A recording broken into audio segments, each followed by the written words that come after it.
আলহামদুলিল্লাহ আলহামদুলিল্লাহ।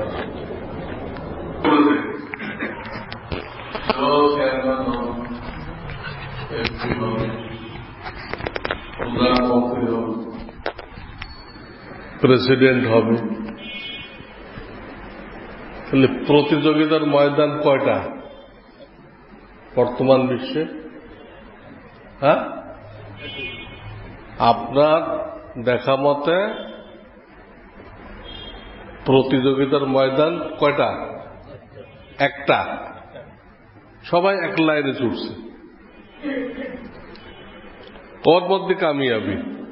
তারা মনে করতেছে এর মধ্যে কি কামিয়াবি। স্লোগানও তাই, যে অর্ধেক জনগোষ্ঠীকে দূরে রেখে দেশের উন্নতি করা সম্ভব না। অর্ধেক জনগোষ্ঠীকে দূরে রেখে দেশের উন্নতি করা যাবে না। ওদেরকেও তাইলে রাস্তায় নামাইতে হবে, ঘরে বয়ে থাকবে কেন?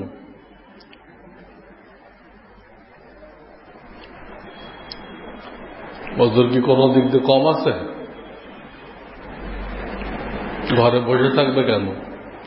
ওরাও রাস্তায় আসুক, আমাদের সাথে সব কাজ পাল্লা দিয়ে করুক।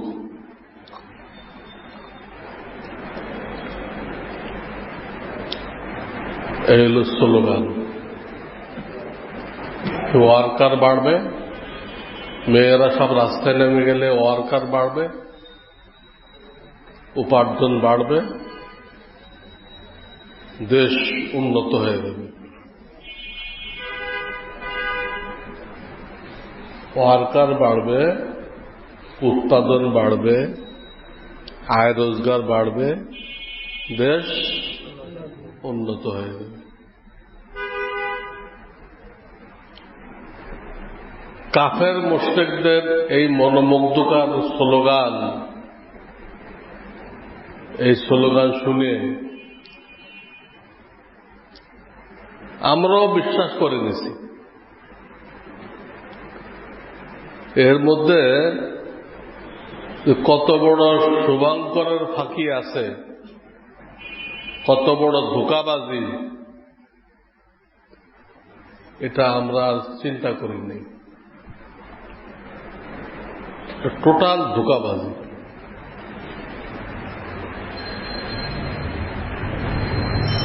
এই কথা ঠিক না।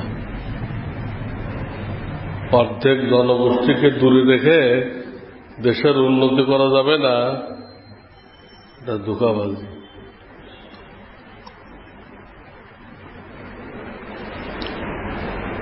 পুরুষ আর মহিলা এর গঠন কি একরকম না দুই রকম? শারীরিক গঠন দুই রকম। সব কিছু দেখতে তো মানুষ, কিন্তু ভিতরের পার্টস তো দুই রকম। মগজটা আমাদেরটা 60 গ্রাম, ওদেরটা 40 গ্রাম। এই জন্য সিরিয়াস অপারেশন যেগুলো কয়েক ঘন্টা লাগে, এই টাইপের অপারেশন কোনো মহিলারা করে না। ছোটখাটো কিছু করে, ওটা তারা হজম করতে পারে না, কঠিন কাজ।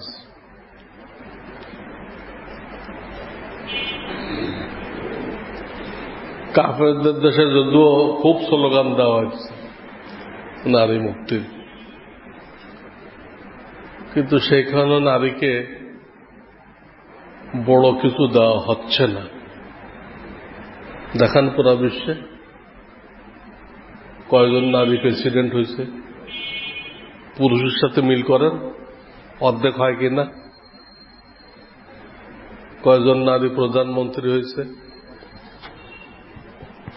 কয়জন নারী সেনা প্রধান হয়েছে? কয়জন নারী বিমান চালাইতেছে? পুরুষের অর্ধেক হবে? সম্ভব না। স্লোগান দিলে হলো, সম্ভব না।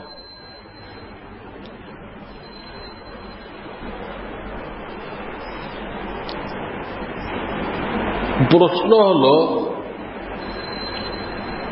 যে এক ময়দানে এখন প্রতিযোগিতা করতেছে, এটা আপনি বলতেছেন ঠিক না, তাহলে ঠিক কোনটা? আপনাদের প্রশ্ন হবে। আমি বলবো নারী পুরুষকে সৃষ্টি করছেন কে? আল্লাহ রাব্বুল আলামিন। তো আল্লাহকে জিজ্ঞাসা করেন, আল্লাহ আপনি পুরুষকে কি কাজের জন্য সৃষ্টি করছেন, মহিলাদেরকে কি কাজের জন্য সৃষ্টি করছেন? আল্লাহকে জিজ্ঞেস করেন। আল্লাহ তো কোরআনে সব বলে রাখছে, আলেমরা ব্যাখ্যা দিচ্ছে। আলেমদেরকে জিজ্ঞেস করেন, ওটাই আল্লাহকে জিজ্ঞাসা করা। আল্লাহ কাকে কি জন্য বানাইছেন? এজন্য আমি আয়াত পড়ছি, ইয়া আইয়ুহান নাস ইন্না খালাকনাকুম মিন যাকারিন ওয়া উনসা।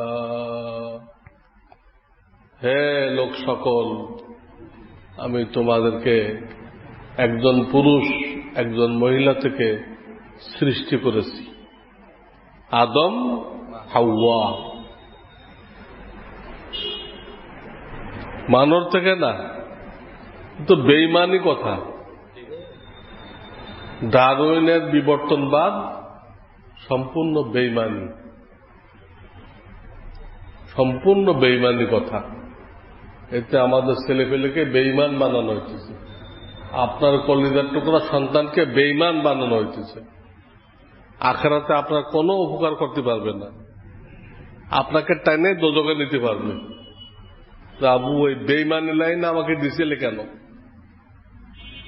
ইমানের লাইন পাও নাই তুমি? তুমি দুনিয়াতে ইমানের লাইন পাও নাই? মাদ্রাসা দেখো নাই? এই বেঈমানের লাইনে কেন দিছিলে? আপনার উপকার কিছু করতে পারবে না, টাইনে দোজখে নিতে পারবে। তাই আল্লাহ বলতেছেন, আমি একজন পুরুষ একজন মহিলা থেকে তোমাদেরকে সৃষ্টি করেছি। وَجَعَلْنَاكُمْ شُعُوبًا وَقَبَائِلَ لِتَعَارَفُوا। তোমাদেরকে বিভিন্ন গোত্রে আমি ভাগ করে দিচ্ছি, বিভিন্ন গোত্রে। আছে না, একজন গাজী, একজন খন্দকার, একজন তরফদার, একজন জোয়ারদার, একজন তালুকদার, আছে কিনা? বিভিন্ন গোত্রে ভাগ করে দিচ্ছে। এটা কোনো ফজিলাতের জন্য না যে সৈয়দ বংশ হলে সে আল্লাহর কাছে খুব প্রিয়, ফজিলাতের জন্য না। বংশের কোনো দাম নেই আল্লাহর কাছে। স্পষ্ট হাদিস আছে, মান বাত্তা বিহি আমালুহু লাম ইউসরি' বিহি নাসাবুহু। যার আমল তাকে পিছিয়ে করে দিল, উল্টা আমল, গলত আমল, তার সৈয়দ বংশ তাকে আগে নিতে পারবে না। কারণ আমল যদি খারাপ হয়, যত সৈয়দ বংশের লোক হোক, নবীদের বংশের লোক হোক, সে আগে যেতে পারবে না। আর সুইপার যদি ইমানদার হয়, সুইপার ঠেলা গাড়িওয়ালা, সে ইমানের মেহনত করছে, নামাজের মেহনত করছে, তো সে আমেরিকার প্রেসিডেন্টের উপরে, আল্লাহর কাছে আমেরিকার প্রেসিডেন্টের উপরে। কিসের জো বাইডেন? কিচ্ছু না। কিসের ট্রাম্প? হাওয়া। তো বলতে এই যে বিভিন্ন গোত্রে ভাগ করছে এটা ফজিলাতের জন্য না, তার যাতে তোমরা একজন আর একজনকে চিনতে পারো, একজন আর একজনকে। এক নামের অনেক লোক থাকে, যদি বলা হয় গাদি পাড়ার অমুক, তাহলে চিনবে। ওই নামে আর একজন আছে সর্দার পাড়ায়, তো পার্থক্য হয়ে গেল না? এটা শুধু পরিচয়ের জন্য। কিন্তু শুনে রাখো, সম্মান কিসের দ্বারা হবে? ইন্না আকরামাকুম ইনদাল্লাহি আতকাকুম, তোমাদের মধ্যে আমার কাছে সবচেয়ে সম্মানী, পুরুষ হোক মহিলা হোক, সবচেয়ে সম্মানী ওই ব্যক্তি যার অন্তরের মধ্যে তাকওয়া, আল্লাহর ভয় আছে, গুনাহ বর্জন করে, করণীয়গুলো ঠিক মতো করে, বর্জনীয়গুলো বর্জন করে।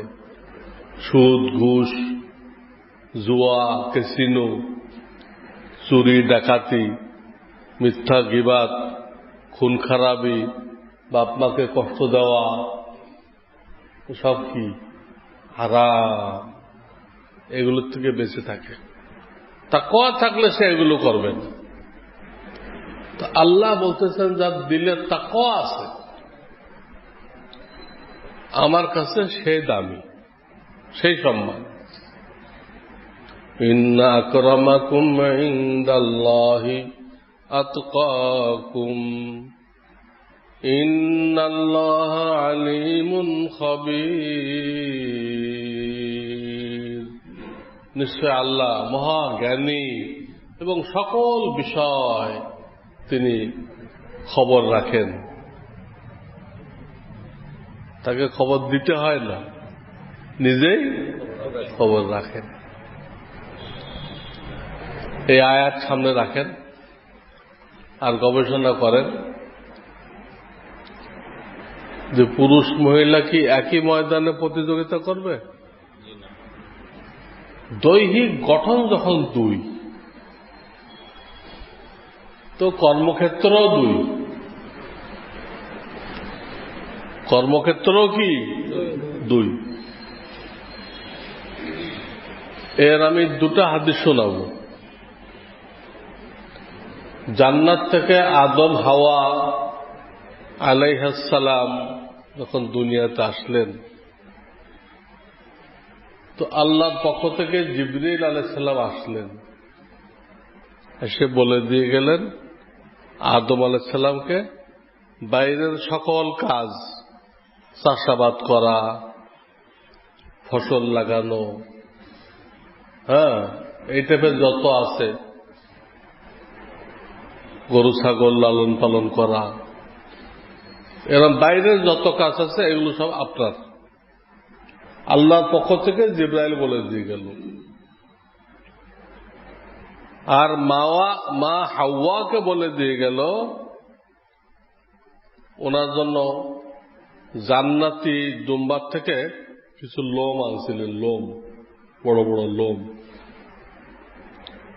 বলেন এই লোম দিয়ে তুমি সুতা বানাইবা, সুতা বানায় ওটাতে কাপড় বানাইবা, মানে তুমিও পরবা, তোমার স্বামীকেও দিবা, নিজেও পরবা, স্বামীকেও পরাইবা। আর আদম আলাইহিস সালাম রোজগার করবে, নিজেও খাবে, স্ত্রীকেও খাওয়াবে। কি দায়িত্ব এক থাকলো না ভাগ হয়ে গেল? উনি রোজগার করবে একা খাওয়ার জন্য না, নিজেও খাবে, স্ত্রীর পুত্রকে খাওয়াবে। আর ইনি পাকশাক করবে, লেবাস তৈরি করবে, নিজেও পরবে, স্বামীকেও দিবে। একটা হাদিস। দ্বিতীয় হাদিস ছিল হযরত ফাতেমাতুজ জাহরা রাদিয়াল্লাহু তাআলা আনহা, ওনাকে যখন আল্লাহর নবী বিবাহ দিলেন, হযরত আলী কাররামাল্লাহু ওয়াজহার সাথে, তো নিজে আসলেন, মেয়ের বাড়িতে আসলেন, আসিয়া দুজনকে বসাইলেন, বসে এই কথাটাই বললেন যে আলী, বাইরের যত কাজ আছে, আয় রোজগার বাজার ঘাট, আয় রোজগার বাজার ঘাট সব তুমি করবা, আর নিজের কলিজার টুকরা মেয়েকে বলেন, মা, আভ্যন্তরীণ যত কাজ আছে, অর্থাৎ চাক্কি দিয়ে আটা তৈরি করা, আটা তৈরি করা, বাড়ির কুয়া থেকে পানি তোলা, রান্না বান্না করা, ঘর গুছায় রাখা, আল্লাহ সন্তান দিলে তাদের লালন পালন করা, মানুষ বানানো। মহিলারা শুধু মানুষ জন্ম দেওয়ার কারখানা না, মানুষ তৈরি করার কারখানা। খুব ভালো করে শুনে রাখেন, মা বোনরা শুধু মানুষ জন্ম দেওয়ার কারখানা না, তারা মানুষ তৈরি করার কারখানা। 6-7 বছরে না প্রতিষ্ঠানে যায়, এই 6-7 বছর আগ পর্যন্ত কার কাছে থাকে? মায়ের আঁচলের নিচে থাকে। মা এই 6-7 বছর এর মধ্যে কোরআন পড়াই দিতে পারে, প্রত্যেকটা কাজে নবীজির সুন্নত, কিভাবে খাইতে হবে, কিভাবে পাজামা পরতে হবে, কিভাবে টয়লেটে যাইতে হবে, একটা একটা করে মা শিখাই দিতে পারে না? প্রত্যেকটা পরিবারে বাপ হলো প্রিন্সিপাল, পরিচালক, দেখাশোনা করেনওয়ালা, কিন্তু টিচার কে? টিচার তো মা। যেসব লোকেরা মায়ের তালিম পাইছে তারা কোনো অন্যায়কে জড়িত হবে না, ঘুষ খাবে না, সৎ পথে থাকবে। আর যারা মায়ের স্নেহ মমতা পায় নাই, মায়ের তালিম পায় নাই, কাজের বুয়ার কাছে বড় হয়েছে, মা তো অফিসে, মা তো বেরাকে, মায়ের স্নেহ পায় নাই, পাষাণ হয়ে গেছে, পাষাণ। স্নেহ মমতা পাইলে তার দিলটা নরম থাকে, তো পায় নাই। মায়ের তালিমও পায়নি, ইংলিশ মিডিয়াম পড়ছে, ডগ আর ক্যাট এগুলো পড়ছে। এই টাইপের লোকেরা যে অফিসার হয়, তো আপনি ঘুষ দেওয়া ছাড়া কোনোভাবে তার থেকে কাজ উদ্ধার করতে পারবেন না। মাসকে মাস ঘোরাবেন, আপনার কত জুতা যে ক্ষয় হবে, এই হয় নাই, সে হয় নাই, ফাইল পাওয়া যায় নেই, আপনাকে ঘোরাবে। শেষ পর্যন্ত আপনি বুঝতে বাধ্য হবেন আসলে এইগুলো কিছু না, স্পিড মানি লাগবে। যা উনি কইতেছে এক একদিন এক একটা ফাইল পাওয়া যায় নাই, ফাইল অমুকের কাছে, এগুলো কিচ্ছু না। আসল কথা কি? স্পিড মানি লাগবে। যেটা কোন এক সময়ের মন্ত্রী বলছিল, যে এটাকে অবৈধ বলা যায় না, ঘুষটাকে অবৈধ বলা যায় না, এটা স্পিড মানি, তা দিলে কাজের স্পিড বাড়ে। কোন দেশের মন্ত্রী যদি এই ভাষণ দেয়, সেই দেশে বাস করার থেকে কবরে দেওয়া ভালো। এই টাইপের মূর্খ অথর্ব এরা যদি কোন দেশের মন্ত্রী হয়, হ্যাঁ, তো হবুচন্দর গবুচন্দ্রের দেশের অবস্থা হবে না? তেলের দাম যা, ঘির দাম তা। এই দেখে হ্যাঁ, উস্তাদ তো থাকে না, এই দেশে ইনসাফ নেই। সাগরে রয়ে গেছিল, ঘি এত সস্তা, এই দেশে থাকা দরকার। তাক লম্বা কিস্সা। থেকে তো গেছিল, থেকে স্বাস্থ্য খুব ভৌগোলিক দিক দিয়ে মোটা তাজা হয়েছিল, কিন্তু পরে তো বিপদ হয়ে গেছিল।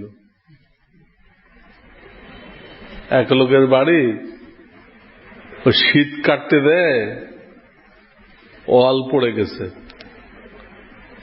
চোর চাপা পড়ে মরে গেছে। হবুচন্দর গবুচন্দ্রের দেশ। চোর ওই শীতের তলে চাপা পড়ে মারা গেছে। মারা গেলে চোরের লোকেরা রাজার কাছে বিচার দিছে যে ওই বাড়িওয়ালা কেমনে বিল্ডিং বানাইছে, শীত পড়ে আমাদের লোক মারা গেছে। এখন বাদশাহ ওই বাড়িওয়ালা ডাকছে, তুমি কেমনে ই বানাইছো, ফাউন্ডেশন দিছ, মানুষ মারা গেল কেন? স্যার আমার তো দোষ না, তা আমি একটা মিস্ত্রি দিয়ে বানাইছিলাম, এই কোন গোলমাল করছে। আচ্ছা, তাহলে মিস্ত্রিকে ডাকো, ওরে ফাঁকি দিতে হবে, ও কাজে ফাঁকি দিছে, ও ঠিক মতো কাজ করেনি। মিস্ত্রি ডাকছে, মিস্ত্রি কয় স্যার আমার তো কোন দোষ না, ওই দেখি কোনই না কি বলে না দিয়ে যে সিমেন্টটা লাগায়, আরে লোহার একটা জিনিস কনি, এই কামারে কনিটা ঠিক মতো বানায় নাই, এই জন্য ঠিক মতো ই করতে পারিনি আমি, হ্যাঁ, ওই সিমেন্ট গুলো বসাইতে পারি নাই। দোষটা হলো ওই কামার। বাদশা কয় তা ঠিক আছে, তাহলে কামারকে ধরে নিয়ে আসো। কামারকে ধরে আনছে, আইনে দেখে দের গলা এত চিকন কামারের, 100 বার ফাঁসি দিলেও এই কামারের কিছু হবে না। ফাঁসির একটা মাপ আছে তো, ওর গলা এই মাপের মধ্যে পড়ে না, ও লটকাই থাকবে কিন্তু মরবো না। গলা একটু মোটা হয়তো তাহলে ঠিক ছিল, তাহলে এখন কি হবে? এত কিছুর পরে কামারকে আনা হলো, কামার তো খাটতেছে না। তখন বাদশা বলল, তাহলে দেখো আমার রাজ্যে মোটা গলাওয়ালা কে আছে, তালাশ করে ওই যে হ্যাঁ শিষ্য খুব ঘি খাইছে, ওরে পাওয়া গেছে মোটা গলা, ঠিক আছে এইটাতে ফাঁসি দাও। বুঝতেছেন তো বিচার কিরকম হয়? বিচার কাহাকে বলে? ওরে ফাঁসি দেবে এবার শিষ্য। গুরু তো আগেই ভাবছে এই দেশে টাকা পাবে না, এই দেশে কোন ইনসাফ নেই, আর ওরে ধরে আসছে। এই খবর গুরু পাইছে, আমার শিষ্য তো ফাঁসি হয়ে যেতেছে, শিষ্যরে কেমনে বাঁচানো যায়।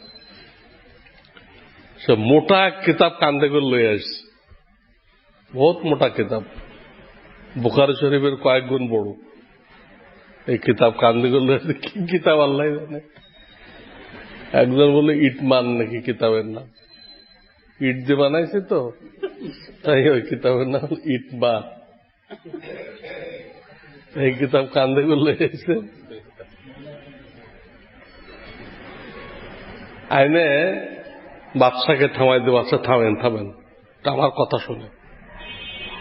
বলে কি ঘটনা? পরে ওই কিতাব খুলে সে পড়তে আরম্ভ করলো। কোন ভাষায় লেখা আল্লাহ জানে, ওই ভাষাও সবাই জানে না। তো ওখানে লেখা আছে এই দিন এই টাইমে যার মৃত্যু হবে সে বিনা হিসাবে বেহেশতে চলে যাবে, এই লেখা ওই কিতাবে।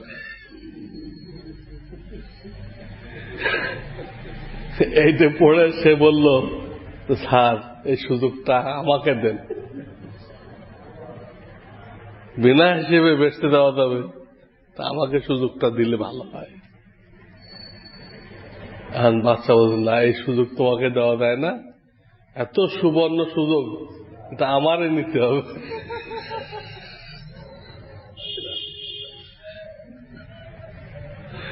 বিচার কাহাকে বলে? স্পিড মানি। স্পিড মানি আর এই হুমুচন্দর গোমুচন্দর কি পার্থক্য? তো বলতেছে আল্লাহকে জিজ্ঞেস করেন, আল্লাহ কাকে কি জন্য সৃষ্টি করছেন। একটা দলিল দিলাম মা হাওয়াকে দিয়ে, একটা দলিল দিলাম আলিয়ার ফাতেমাকে দিয়ে, পরিষ্কার। বাড়ির আভ্যন্তরীণ যত দায় দায়িত্ব আছে এটা মহিলাদের দায়িত্ব। সে যদি অনও পাস না হয়, অনও পড়ে নেই, এইগুলো সুন্দর করতে পারে, নামাজ রোজাও করে, স্বামীর খেদমতো করে, শ্বশুর শাশুড়ির খেদমতো করে, সন্তানদের লালন পালন করে, ঘর গুছায় রাখে, স্বামীর কাপড় চোপড় রেডি করে রাখে, এ শিক্ষিত। অন পড়ে নাই, কিন্তু এই মহিলা অন পড়ে নাই, কিন্তু তার ময়দানে যে কাজগুলো আছে সে কাজগুলো সে সুন্দরভাবে করে যাচ্ছে।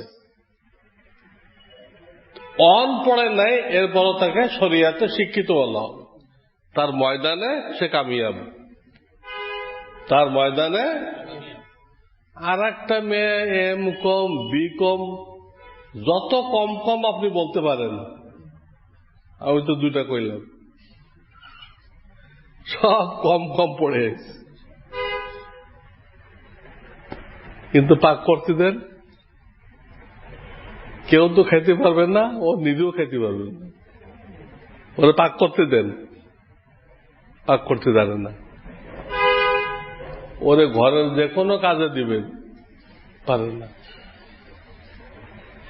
সন্তান নীতি কইবেন, কয় না, সন্তান নীতি গেলে আমার জব করতে অসুবিধা হবে, জব করতে। আরে তোমার জব করতে কইছে কি? আল্লাহ কইছে? আল্লাহ তো স্বামীরে কইছে প্রত্যেক মাসে তোমার স্ত্রীকে হাত খরচ দাও। মাওলানা আশরাফ আলী থানভী লিখছেন, প্রত্যেক পুরুষের দায়িত্ব প্রত্যেক মাসে স্ত্রীকে তৌফিক অনুযায়ী হাত খরচ দেওয়া। 1000 পারেন, 2000 পারেন, 5000 পারেন, হাত খরচ দিবেন। তাকে জব করতে বলে নাই, কারণ মহিলাদের টাকা আসলে তারা হজম করতে পারে না। টাকাটা গরমি আছে না, টাকা তো মানুষের শরীরকে গরম করে দেয়, ওই গরমটা সহ্য করতে পারে না। তখন আপনার সাথে কি ব্যবহার করবে? আপনার থাপ্পড় মারবে না তালাক দিবে, না ঘুষি মারবে, কি করবে? কিচ্ছু ঠিক করতে পারে না। এই জন্য এদেরকে আয় রোজগার করতে বলে নাই আল্লাহ।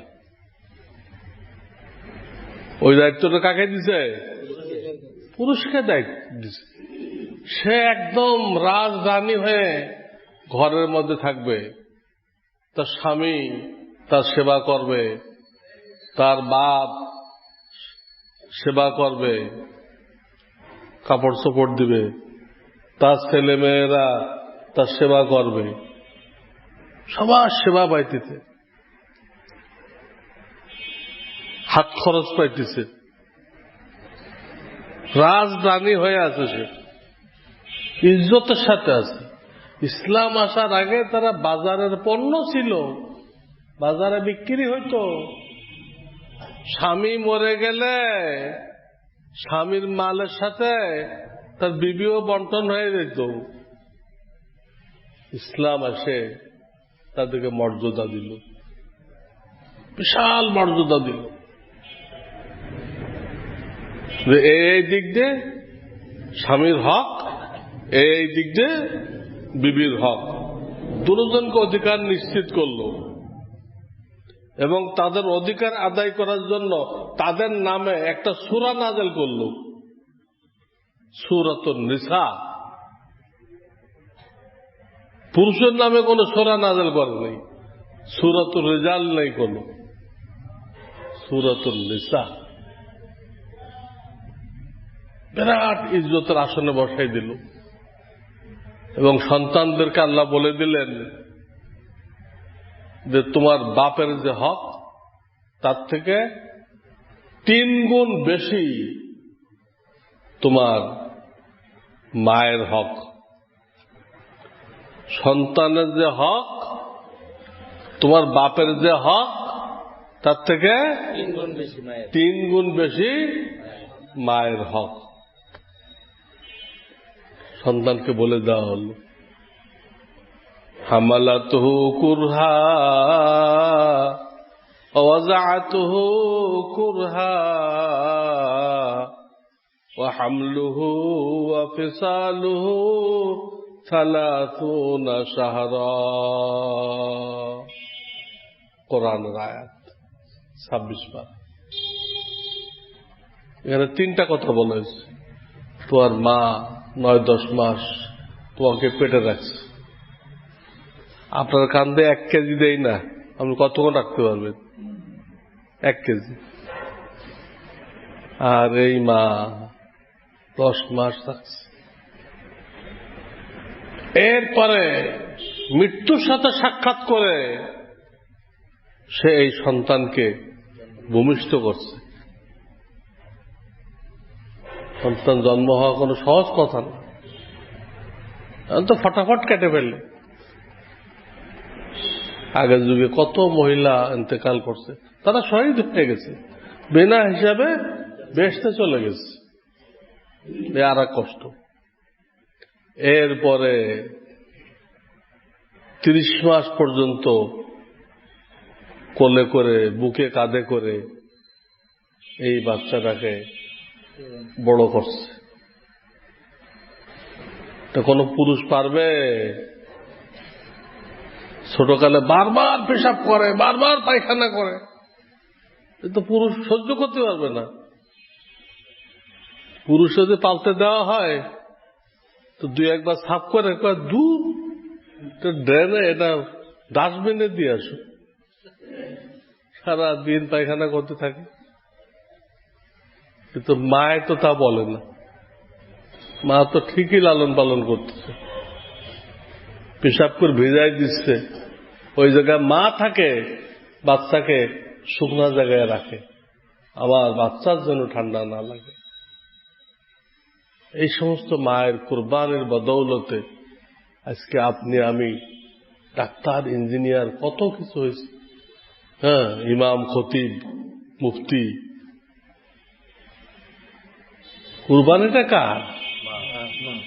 এই যে 3টা কুরবানি, 10 মাস পেটে রাখছে, মৃত্যুর সাথে সাক্ষাৎ করে ভূমিষ্ঠ করছে, 30 মাস লালন পালন করছে। এই 3টে কুরবানির ভিতরে কি বাপ শরীক আছে? এই জন্য মায়ের হক 3 গুণ বেশি। পশ্চিমারা যে স্লোগান দিচ্ছে, এটা ভুল স্লোগান। তাদের যদি আপনি বের করে নিয়ে আসেন, সম্মানজনক কিছু তো পাবে না।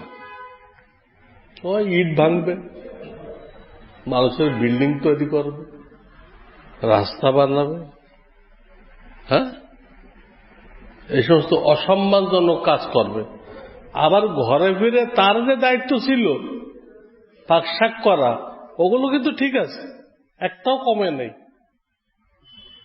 তাহলে নারী মুক্তি কিভাবে হলো? ডবল কষ্ট দিলেন।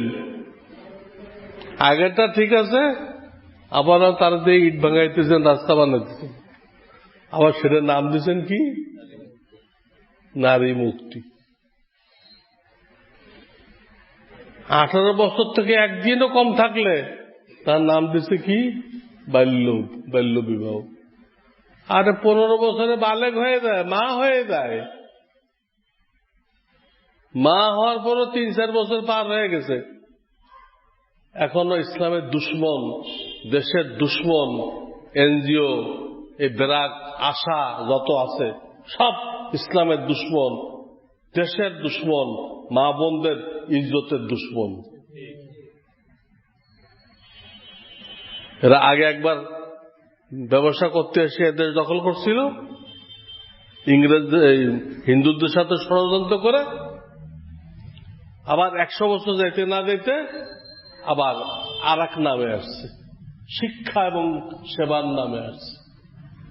হাফিজ জিজুর রহমাতুল্লাহ বলতেন, একই বউ শাড়ি বদল করে আসছে, আগে এক শাড়ি পরে এসেছিল, আর এক শাড়ি পরে আসছে, লোক একই। আবার সুযোগ পাইলে এদেশ আবার দখল করবে, আপনাকে গোলাম বানাবে। আগে 200 বছর গোলাম বানায় রাখছিল, আবার গোলাম বানাবে। তারা এইসব স্লোগানগুলো দিচ্ছে, মেয়েদেরকে শেখাইতেছে, বলো দেহ আমার, সিদ্ধান্ত আমার। তো কুফরি কালাম। দেহ আল্লাহর, দেহ তুমি তৈরি করছো, তোমার বাপ মা তৈরি করছে। জিনার রাস্তা খোলার জন্য এই স্লোগান দিচ্ছে, দেহ আমার, সিদ্ধান্ত আমার, আমার দেহ যাকে ইচ্ছা তাকে দিব। নাউজুবিল্লাহ, নাউজুবিল্লাহ। কি স্লোগান দিচ্ছে, কিসের ঘর, কিসের বর? হ্যাঁ, ভাঙ্গা ঘরে থাকবো না, স্বামীর সংসার করব না, এগুলো স্লোগান শেখানো হইতেছে। দেশের দুশ্মন, ইসলামের দুশ্মন। এই যে তার একটা স্লোগান শিখাই দিল যে অর্ধেককে বেকার রেখে দেশের উন্নতি করা যাবে না। ওরা কি বেকার না কাম করে খাইতেছে? বেকার কোথায়? দ্বিতীয়ত, আপনি ওদেরকে বেকার করে ওদেরকে আনতেছেন, সব পুরুষদের কি চাকরি দেওয়া হয়ে গেছে? আগে দেন। এদেশে যত পুরুষ আছে স্বাস্থ্যবান, এদের সবাইকে চাকরি দেওয়া হয়ে গেছে? যদি সবাইকে চাকরি দেওয়ার পরে কাজের ময়দান খালি থাকে, তখন না বলতে পারেন যে আর কিছু ওয়ার্কার না আনলে তো এই মিলগুলো চলতেছে না। সবাইকে আগে চাকরি দিতে হবে। পারছে সবাইকে দিতে? বললেন না কেন? পারে নাই। কোন একটা জায়গায় যেটা কেরানি পদ যদি খালি হয়, কেরানি, তো সেখানে 5-10 হাজার শিক্ষিত গ্রাজুয়েট, মাস্টার্স, অনার্স ওই কেরানিগিরি করার জন্য জমা হয়ে যায়। 5-10 হাজার। অনেকে সৎপথে থাকার জন্য চাকরি যখন নেই, চাকরিতে পাশ করলেও চাকরি হয় না, লক্ষ লক্ষ টাকা ঘুষ লাগে, ঘুষ। এই কারণে তারা রিক্সা চালাচ্ছে। বহু শিক্ষিত যুবক সৎপথে থাকার জন্য সিএনজি চালাচ্ছে। ঠিক না? তাহলে আপনি পুরুষদেরকে চাকরি না দিয়ে এদেরকে ঘরতে বের করতেছেন কেন? দেখে যুক্তিতে ধরে? এনজিওদের কথাগুলোকে যুক্তিতে ধরে? এবং এই যে ব্যয় করতেছেন, এতে ইসলামের একটা পারিবারিক বন্ধন দিছিল। পারিবারিক বন্ধন, স্বামী স্ত্রী সন্তান নিয়ে আরামের সাথে জিন্দেগি পার করা। এটা নষ্ট হয়ে যাবে না? কারণ স্বামী এক জায়গায় চাকরি করে, বউ আর এক জায়গায় চাকরি করে, ছেলেপেলেগুলো স্কুলে, মায়ের মমতা, মায়ের শিক্ষা থেকে বঞ্চিত, ঘরে তালা, স্বামী এক জায়গায়, মা এক জায়গায়, বাচ্চারা আর এক জায়গায়। বিকেলে যখন টায়ার্ড হয়ে ফিরে আসে, স্বামী স্ত্রীর খেদমত করবে, স্ত্রী স্বামীর করবে। নিয়ম তো স্ত্রী স্বামীর করবে, কিন্তু স্ত্রী তো দুর্বল, কিন্তু বেশি ক্লান্ত হয়ে আসছে। এই জন্য স্বামীর কি করতে হইতেছে? চা বানায় স্ত্রীকে খাওয়াইতে হইতেছে, স্ত্রীর পাও টিপে দিতে হইতেছে। সব উল্টা, হবুচন্দ্র গবুচন্দ্র, সব উল্টা, সব উল্টা। তারপরে সংসার ভাঙতেছে কেমনে? পুরুষ যেখানে চাকরি করে ওখানে মহিলা আছে না, তাদের সাথে বছরকে বছর উঠা বসা করতে যায়, ওইসব মহিলাদের সাথে সম্পর্ক হইতেছে কিনা বলেন? আমার কথা ভুল হলে ধরতে হবে, ভুল বলি। আপনার বউ আর একখানে চাকরি করে, ওখানে পুরুষ আছে কিনা? সেই পুরুষদের সাথে ওঠা বসা করতে করতে ওই বেটাদের সাথে আপনার বউ সম্পর্ক হইতেছে কিনা? এই যে আপনার সম্পর্ক হলো অন্য মহিলাদের সাথে, আপনার বিবির সম্পর্ক হলো অন্য বেটাদের সাথে। এখন কি আপনাদের সংসার সুখের হবে? আপনি স্ত্রীর জন্য কোরবান, স্ত্রী আপনার জন্য কোরবান, তাহলে শান্তি হবে। এখানে তো তা নেই। স্বামীর দিলের মধ্যে কতগুলো মহিলা, মহিলার দিলের মধ্যে কতগুলো বেটা, একজন আরেকজনকে ডাউট করবে, সন্দেহ করবে, করবে কিনা? শেষ পর্যন্ত ঝগড়া লাগবে, তালাক পড়ে যাবে, সংসার ভাঙবে, ভাঙবে না? নাও ভাঙে, যেহেতু ছেলে পেলেগুলো তালিম পায় নাই, মায়া মমতা পায় নাই, হেরঞ্চি হয়ে গেছে। বাপ মা যে পয়সা জমা করলো কার জন্য? মেইনলি তো ছেলে মেয়ে, মেইনলি কে? ছেলে মেয়ে। কিন্তু বাপ মার অভাবে হেরঞ্চি হয়ে গেছে, হেরোইনের টাকা চাবে বাপের কাছে, মার কাছে টাকা চাবে, হেরোইন খাবো টাকা দেন। যদি না দেয় সোজা বাপকে গুলি করে দিবে। এ তো দয়া মায়া পায় নাই, দয়া মায়া নেই এর। আর মাকে গুলি করবে না, মাকে বটি দিয়ে জবাই করবে। তো বাপও গেল, মাও গেল, ছেলের ফাঁসি হয়ে গেল, ছেলের ফাঁসি হয়ে গেল। টাকা যে জমা করলেন তা ব্যাংকওয়ালা খাইল, আপনার ছেলে পেলে তো পাইল না। বাস্তব কিনা? এক পুলিশের মেয়ে বাবুনগরের উপরে খুব জুলুম করছিল, সেই পুলিশরে আর তার বউরে তার মেয়ে হত্যা করছে। বাবুনগরের বদদুয়া।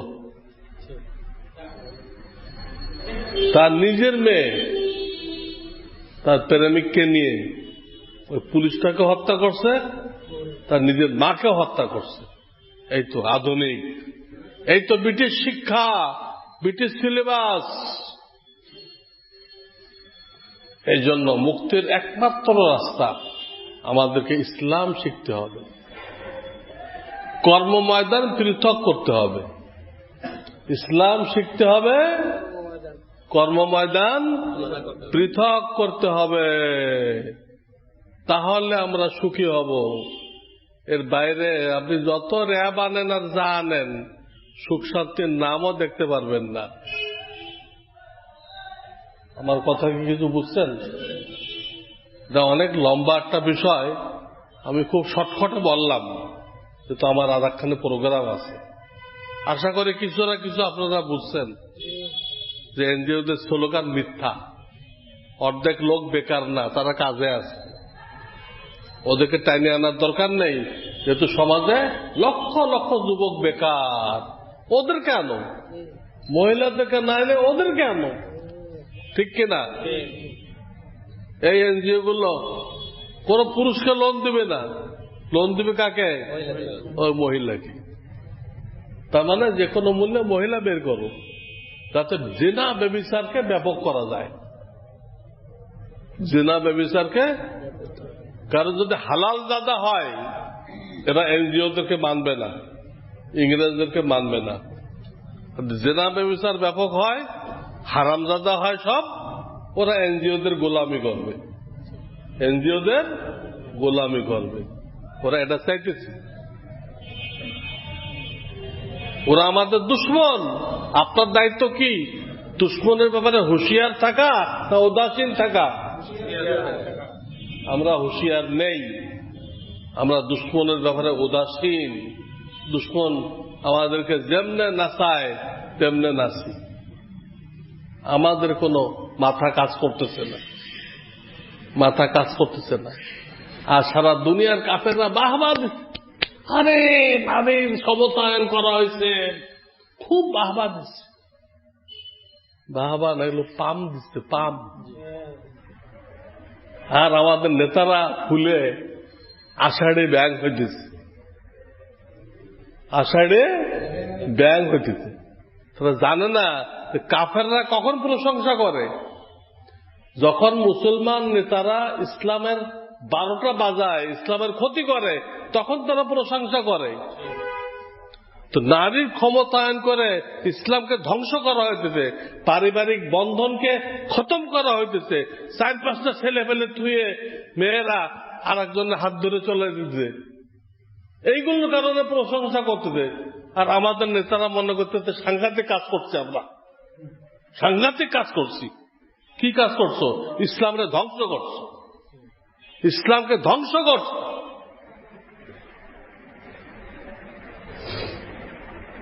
মানে এত পুলিশ, এত র্যাব থাকতে এত ধর্ষণ, এত চুরি ডাকাতি, এত জবরদখল কিভাবে হয়?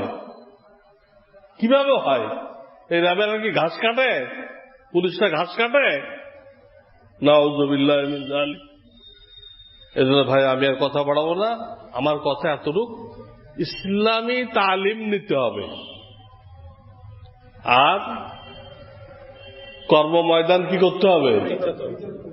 এই দুটা কাজ যদি আপনি, তো পুরো সমাজ তো আমাদের হাতে না, আমরা নিজেরা যতটুকু পারি আমরা করি, অন্তত আমরা শান্তিতে থাকবো। আল্লাহ আমাদের উপরে রহমত নাযিল করবেন। ওয়া আখিরু দাওয়ানা আনিল হামদুলিল্লাহি রাব্বিল আলামিন। সুবহানাল্লাহি ওয়া বিহামদিহি, সাল্লি আলা সাইয়্যিদিনা ربنا لا تزغ قلوبنا بعد إذ هديتنا وهب لنا من لدنك رحمة يا حي يا قيوم برحمتك نستغيث اصلح لنا شأننا كله ولا تكلنا إلى أنفسنا. سبحان ربك رب العزة عما يصفون وسلام على المرسلين الحمد لله رب العالمين.